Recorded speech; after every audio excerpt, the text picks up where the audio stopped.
Whoa, whoa, whoa, wee, you and me and you, it's the Danny Karen Show. Danny Karen here. You know what's good. I mean, really good. It is really good. It's Mary Poppins. Mary Poppins is really good. So what we're going to talk about is Mary Poppins, and it's actually a fan theory. It's not my fan theory, but it's a fan theory about Mary Poppins. And here's the deal.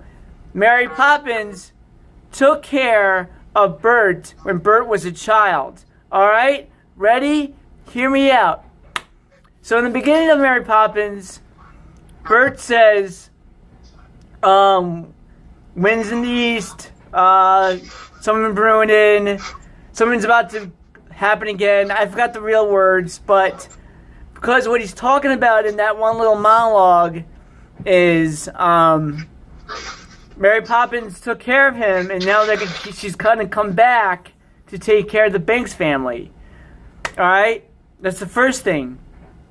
The second thing is cough to the side.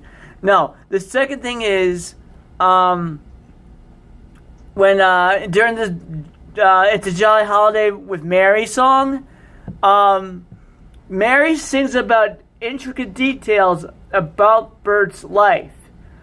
That she sings, underneath your blood is blue. Now, when somebody is classified as a blue blood, what that means is that they're rich and they're wealthy and they have a lot of money. So, who has a lot of money in London at that time and in the musical? Well, it's actually Mr. Dawes Sr., right? He's the guy that owns the bank. He's got the money. And then he's got his son, Mr. Dawes Jr., who also works at the bank. So, but it's funny that Bert looks like Mr. Dawes from the Senior, right? Because they're father and son, and Mr. Dawes's Mr. Dawes's brother is Uncle Albert, who laughs so much and he ends up on the ceiling. Now, Bert clearly gets his personality from his uncle and not his father. So, I believe that Mary Poppins is actually ageless, and she's ageless, right? And Bert, is not ageless, so he grew up to become the adult that he is now, and Mary remained the same age. Therefore, Bert was a child, now he's an adult. Mary took care of Bert as a child, because you could tell that they have a chemistry going on, and because they know each other. That's all I gotta say about that. But now, I want to talk about Bidawee for a little bit. I had 3 dogs of my own, 3 cats, not all at the same time, but during periods of my life. And my first dog, Buddy, a golden retriever, actually came from Bidawee. And, I got him back in 1989 when I was 4 years old. And the thing of it is that I always liked the idea of the Bidawee.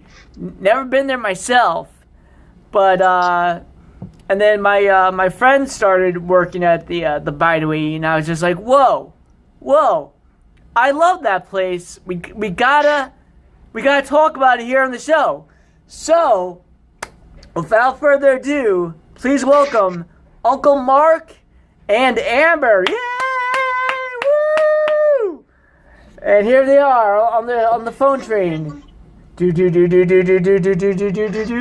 Hey, there they are. How are you guys doing?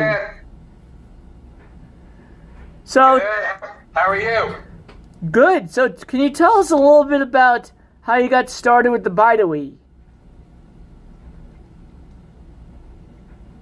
Well, Speak up. can you hear me? I can hear you just fine. So okay, so I just like, I didn't know that there was such a place as that, but I just started walking one of the dogs, and I just decided that I wanted to do this, and, all of a sudden, Bidawee popped up. It's a no-kill shelter. Mm-hmm. So, what I did was I had to fill out the application and, keep in touch with Christopher, and then finally he, took him a little bit, but you know what? I kept in touch with him and I said, this is what I wanted to do. And my uncle does it with me too. So we both work as a team together, and all the other, staff, we work on their behaviors and, their different color codes, like blue, green, yellow, red, black. So, I mean, there's, all kinds of, dogs. Yeah, the color codes go towards the disposition of the dog. Like a green and a blue dog are usually smaller dogs and quite calm. And then you get to the yellow and the red dogs, which are more aggressive. And then the black dogs, which can be pretty aggressive, as well as not just, they hasn't been classified by the staff yet. Yes, right. And you have to walk black one with 2 leashes because it could be difficult. But, there's certain, I love them all, but there's certain ones that I go to, like, like Birdie. I'm so happy that she's in a foster home, that she might be getting adopted. So that's a very good thing. Now, I would be so happy for her because that's what this is what they all deserve anyway. I love at home, and, and I love Josie. She's 13. She's a cancer survivor, but you know what? She runs. It's like, oh my God, it's like she's like a little, not, a puppy running, Yeah, she got the spirit and the heart of a puppy. That's good. Actually, see, and I have this. And that's actually a picture of Amber and Josie together. I could see that. You can see that. Yeah, we could definitely see that now.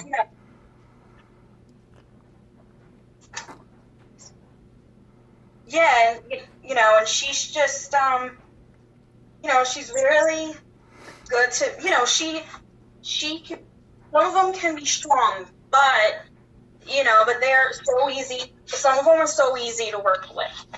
Like, like I know their names, I give them cookies, We play with them. And I actually did some walkthroughs with my friends.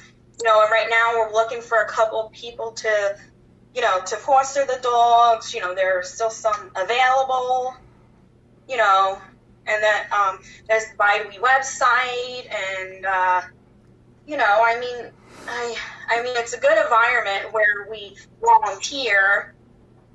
Do you have any more things? Yeah, it's a lot of fun.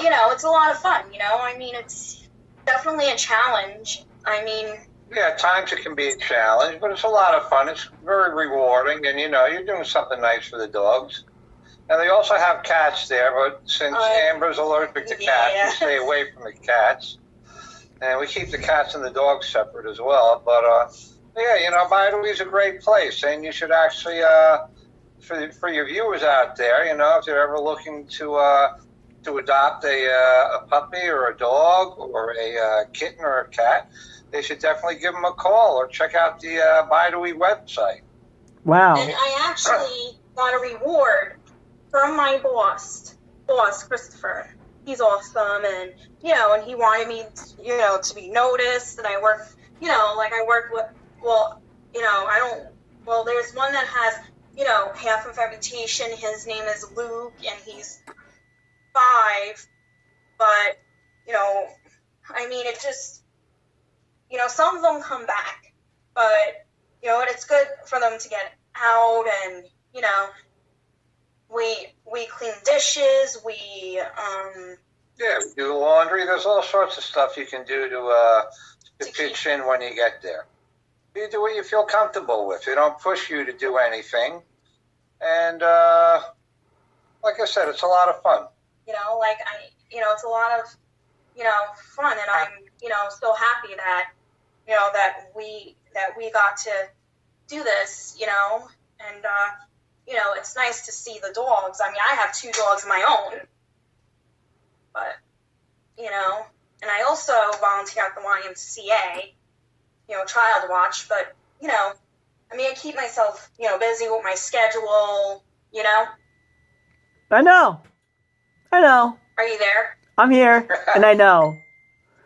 I'm here, and I know it, and I'm here. But, wow. You pretty much answered every question I've had about Bidawee. Yes. I guess what we'll do is, Amber, I'm going to thank you for being on the show today. And so if anyone out there has any questions, comments, moans, groans, gripes, complaints about Bidawee, I'm sure Uncle Mark and Amber will be more than happy to leave Bidawee's contact information down below. If you want to adopt, go for it. Contact Bidawee. So when this episode airs on YouTube, it's going to go on Amber's Facebook page, and so she could show it off to all of her friends. And yeah.